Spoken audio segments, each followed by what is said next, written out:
si Master.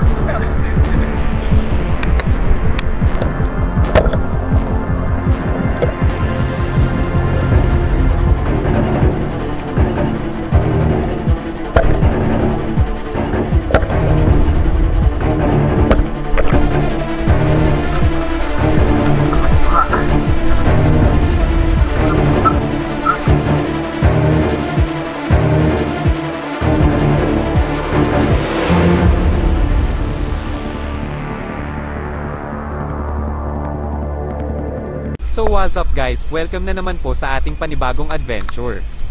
Ako muna ang mag-voice over ngayon at serious mode muna tayo dahil seryoso mga kasamahan natin, hehe. So guys, start na guys. Shout out mga bro. Dive tayo ngayon guys sa spot na secret spot. Kasama natin guys oh, John Mer. Si yung guide na to guys, si Jongjong, si Paul J. In guys. So nga po viewer at si Master. Yung busiro natin ngayon. Sana may kubutan guys. Kasama pala natin ngayon ang mga supporter natin at magda-dive tayo sa spot nila dahil niyaya nila tayo nung nakaraan. At yung guide natin ay pareho ng pangalan ng ating cat usok, si Jongjong. Kasama rin natin ang dating title holder na boxer, si Master Jessen Umbal. Tara na guys, let's dive! So guys, bago tayo magpatuloy ay shoutout break na naman po tayo. Shoutout natin mga nag-comment sa ating latest video, pati na yung mga comments na ngayon lang natin nabasa. Shoutout kay Rodel Tanti at kay Rogelio Rosales Jr., Butete Hunter from Carcar pa yan guys. Dive safe always mga bro and God bless. Shoutout kay Cashbert Ancasta at kay Silva Garsula from Ayungon Negros Oriental pa yan guys. Dive safe always mga bro at God bless. Shoutout sa ating top fan, Roel Dominici at kay Albert Tragas Hopia at sa Team Bugo Spearfishing from Panglao pa yan guys. Dive safe always mga bro at God bless. Shoutout kay RJ Queen at kay Patrick Talisay from Tabuelan Cebu pa yan guys. Dive safe always mga bro at God bless. Shoutout kay Ronnie M. Arnolfo at sa aming tatakbong barangay captain, Chris Lustre Cabana Cap CLC. Mabuhay po kayo at God bless. Shoutout kay Loloy Luigi Gonzalez Felicilda at kay Madsky04 from Santa Rosa Laguna pa yan guys. Keep safe always mga lods at God bless. Shoutout kay Manguards Dartman at sa lahat ng Spiro sa Tagdu. Ayaw na mo pang daat mga bro. Dive safe always mga lods at God bless. Shoutout kay Elecano Neck at kay Raymark. Dive safe always mga bro at God bless. Shoutout kay Tommy Castillo Gindalman Jr. at kay Jack Cole. Dive safe always mga bro at God bless. Shoutout sa ating solid supporter, Jonathan Salva at sa ating cat usok na si Budo, Abeler o Chavillo Zafra Jr. Dive safe always mga bro at God bless. So guys, sa gustong magpa-shoutout ay mag-comment lang kayo sa ating latest video at matik, shoutout natin kayo sa susunod na episode, kaya ano pang hinihintay nyo, comment na. Hindi pa natin kabisado ang spot nila guys kaya nahirapan tayong lumangoy dahil napakahaba ng mga samo. Grabe guys, kahit dito sa mababaw ay napakaganda talaga ng mga bato. May maraming hito din tayong nadaanan at may crabs pa. Tingnan nyo ang mga bato guys, buhay na buhay at bihira ka lang makakita ng parteng mabuhangin, marami daw pugita dito.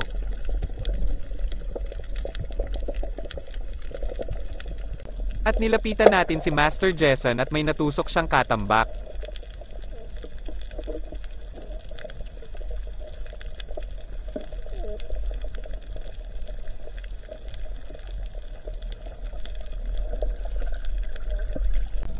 At nakatusok rin tayo ng pusit.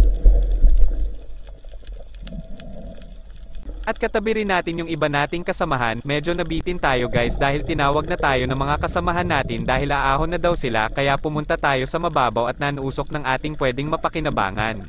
Ilang piraso lang natusok natin dahil napakaliwanag ng dagat dahil malaki na ang buwan at nasa mahigit 1 oras lang dive namin kaya maaga tayong nakauwi.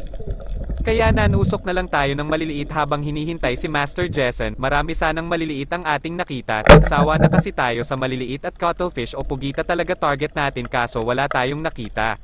At ayan na nga si John Mer, tinawag na niya tayo dahil nalobat na raw flashlight niya. Siya pala nagyaya sa atin na mag-dive dito. Andito na rin yung master natin at nakaahon na iba nating kasamahan kaya aahon na rin tayo. Ito yung huli ng ating guide na si Jongjong. Ito naman sa ating master, astig talaga kahit matumal ay may nadali pa rin.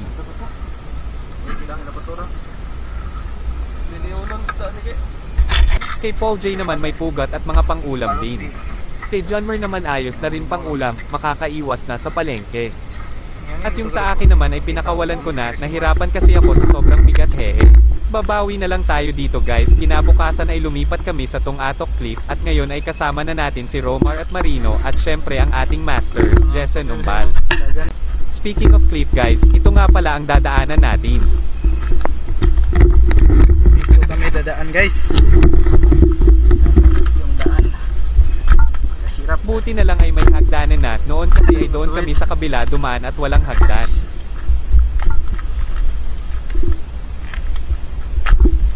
Ganay kanang hagdanan da. Ito na agi ugid diha. Ito na agi. Ay dito bikas eh. Ay.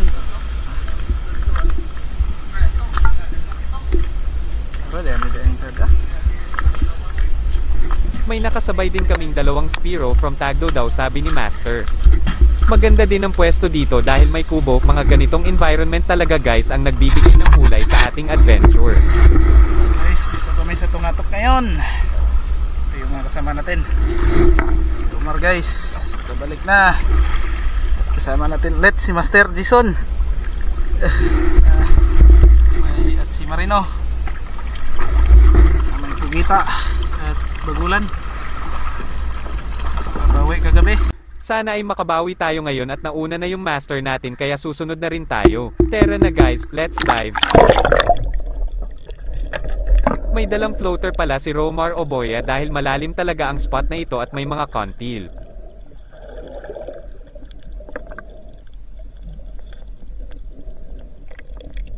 At ayan na nga, nakatusok na kaagad yung master natin ng parang lifty.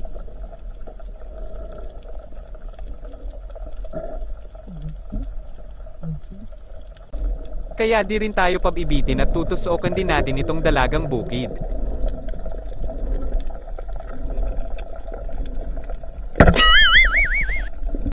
Tinawag tayo ng ating master dahil may dalawang balawis siyang nakita at di pala natin na video pagtusok nito, medyo malalim na siya guys at yung isa ay hinahabol pa niya. Habang hinahabol niya yung isang kasama nito ay sa atin na naman lumapit kaya tinusok na natin at ibibigay natin sa kanya para tig-iisa kami hehe. Medyo malapad na siya guys kaya napagkamalan pa nating samaral.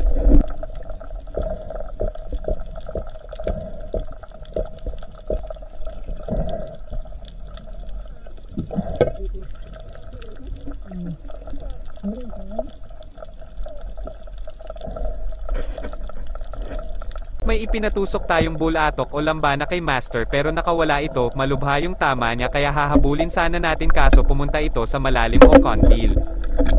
At yan si Marino, magkatabi kaming tatlo ni Romar, nauna na pala yung master natin, nakala namin nasa likuran pa.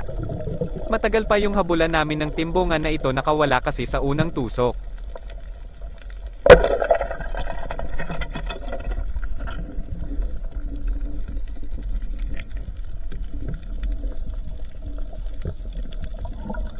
May nakitang surahan si Romar sa ilalim kaso kinapos siya ng hangin kaya iniwan niya spear gun niya malapit sa isda at binalikan ito.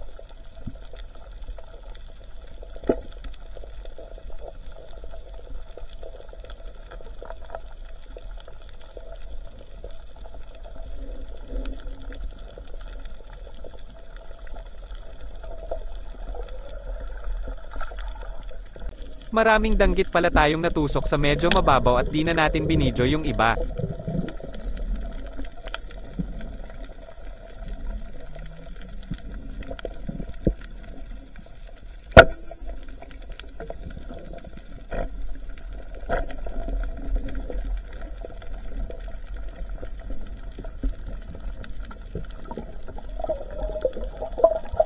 May natusok din tayong ipos-ipos kaso malakas ang agos at matagal tayong makasised sa ilalim at hindi tayo nakapag-ipon ng maayos na hangin kaya nakawala, nag-blur pa mask natin kaya di natin nasundan kung saang bato ito lumipat.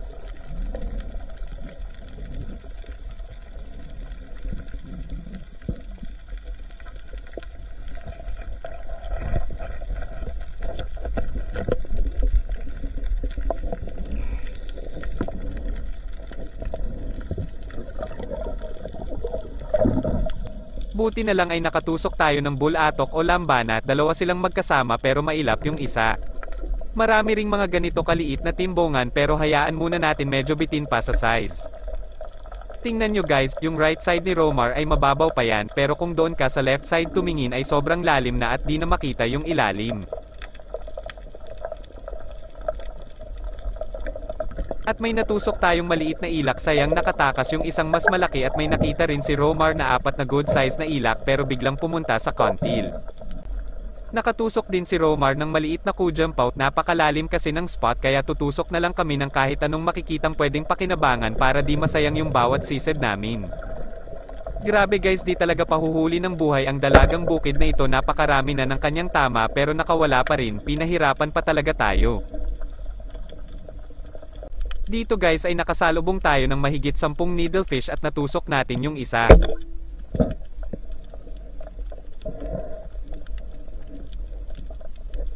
Hinabol pa natin yung iba niyang kasamahan pero di natin natusok, nakakita pa tayo sa unahan ng mas malaki kaso nabigo din tayo.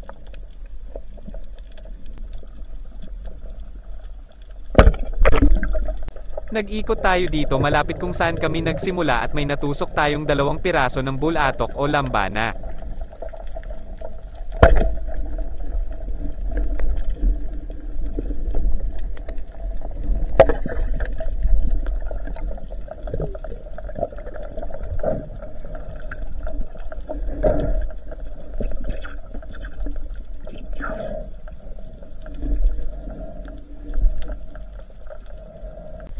Medyo maliit yung isa pero maamo naman, di natin natusok nung una pero di siya tumakas kaya natusok natin sa pangalawang tira.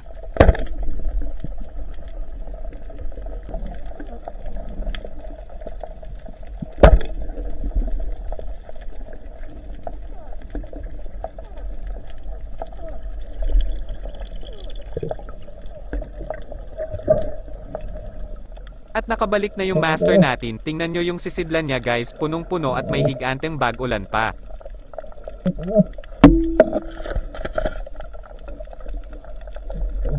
At nakaahon na rin mga kasamahan natin kaya aahon na rin tayo at ito yung mga biyaya namin ngayon. Ito yung sa atin guys, kikilawin natin yung medyo maliit at uuwi naman natin yung medyo malaki.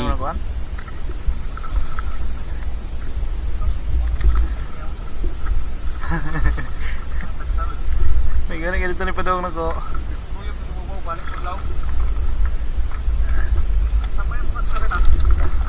Ito naman kay Romar, nanguha rin siya ng mga sea urchin o swaki at abalone o sapay dahil magpo-food trip kami ngayon. Gayon din sa ating master, may mga swaki din siya at sapay at may dambuhalang bagulan, grabe astig talaga. Tara guys, master nagkuha 4 kilos. At kay Marino naman di gaano karami pero solve na ang pang-ulam, thank you Lord. Huwag nating kalimutang magpasalamat sa nasa itaas dahil kung hindi niya tayo bibiyayaan ay wala talaga tayong magagawa kahit anong sised pa natin. Pero dahil nagdasal kami bago mag-dive ay may sapat na biyaya siyang ibinigay at may pang food trip pa. At nagpaturo tayo ng ating master kung paano kunin ang sapay at natutunan kaagad natin, madali lang pala. Ito yung sapay guys o abalone, kailangan kunin mo ito agad dahil kapag nakadikit ito sa bato ay mahirap nang kunin. Swerte naman ng isdang to, hindi tayo nagdala ng spear gun dahil sapay lang ang sadya natin. At pag-ahon namin ay nilinisan na pala ni Romar at Marino ang mga isda para sa kilawin at tinulungan natin yung master natin sa paglilinis ng sapay, isasama natin sa kinilaw, masarap daw itong kilawin.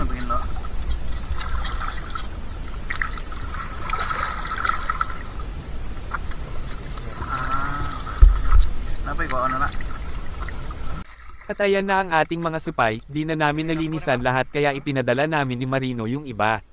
Susubukan daw ni Marino ang ginataan dahil hindi pa siya nakakain ng ginataang supay. At inihalo na nga ni Romar ang mga sapay sa isda at ipapointing na niya ito.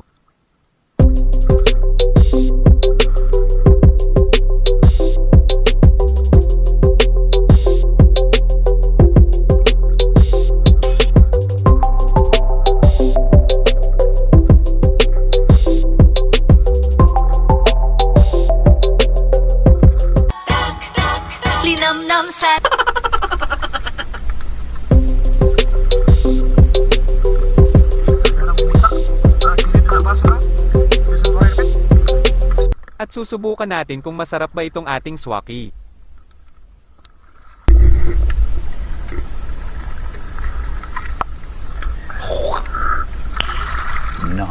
Tere guys, kain tayo.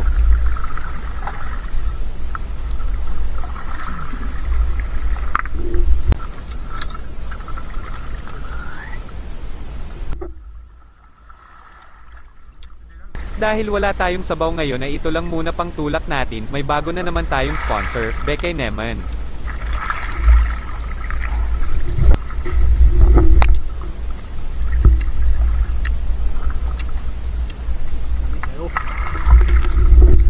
Namit kayo.